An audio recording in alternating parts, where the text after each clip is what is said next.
Okay, now we come to our technical exercises. There's only 3 of them. We are going to play them from memory.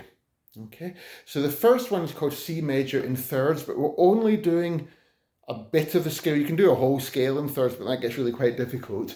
So what we're doing, if you think of a C major scale, we can actually play a little bit of a scale. This C, just go, D would be a part with 4, E, F, G, like that, yeah? Now, if we just think of those kind of notes, there's my E and a D string. If I put my C on the G string with my E still there, and I try not to touch, don't you see that? I try not to touch the D string with my third finger, because it will make a squeak. You slur from your 3 to your 1, so that's crossing the string, C to E. Then on the up bow, you play them both together. I think the 2 goes beside the 1, but the 4 goes apart from the 3. Again, it's tricky not to get the 4 to touch the string. You need to get your elbow right underneath. D to F. Play them together. And then C to E. And back. And play them together. So the whole thing.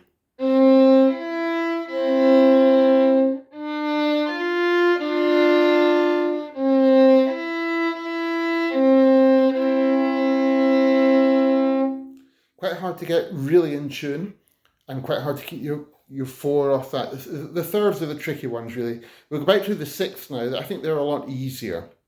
So if we think of the scale of B flat major, you just put your 1 back, and then remember it's tone, tone, semitone. So that's on the A string.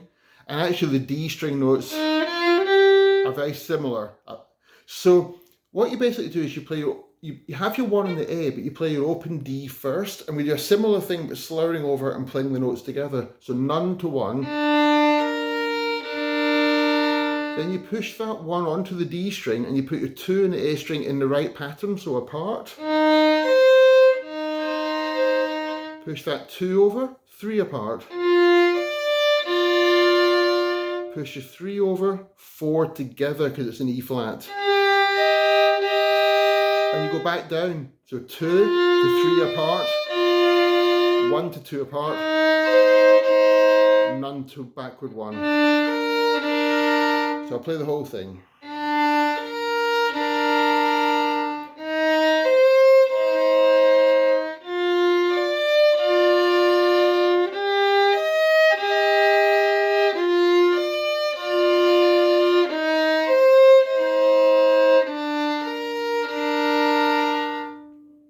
Okay, so again, you're not easy to get perfectly in tune. Just think of that pattern of gap, gap, close, and keep it on both strings, and that will work. So the last thing we're going to do is quite difficult. It's a D major scale on 1 string, but actually it's going to go up to E rather than just up to D. And we have quite awkward little fingering to do on it. It's not the easiest. They also would like it in slurs. Let's just show separate bows to start with. You basically do on the 1 string, open D, E, F sharp, 3rd position there with a 1, 2 goes apart, but then you put your 1 where your 3 would go, which would be apart again, so that is 5th position. Then you have your 2nd finger, C sharp, 3rd finger, there's your top note of the scale normally, but they've got you going to a high E here, 4th finger apart, back down the same way. So 2nd finger on the A, 3rd position, 2nd finger on the F sharp, 1st position, open D. So it's quite challenging to slur all that. You'd shift up at the end of the 1st slur because we slur in 4. Then you have a 2, shift again. New bow on that top E. And then the 2nd finger with the new bow, 3rd position, shift, and D. I'm going to try and see if I can get that in tune if I don't talk.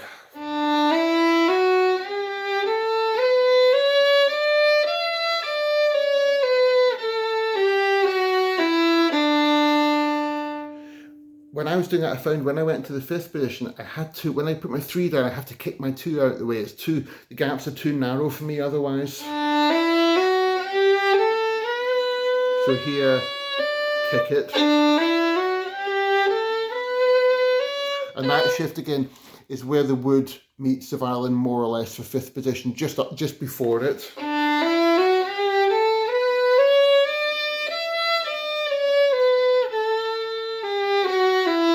And remember, when you shift, bring your thumb with you.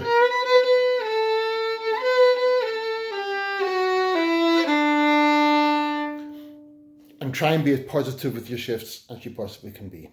Okay.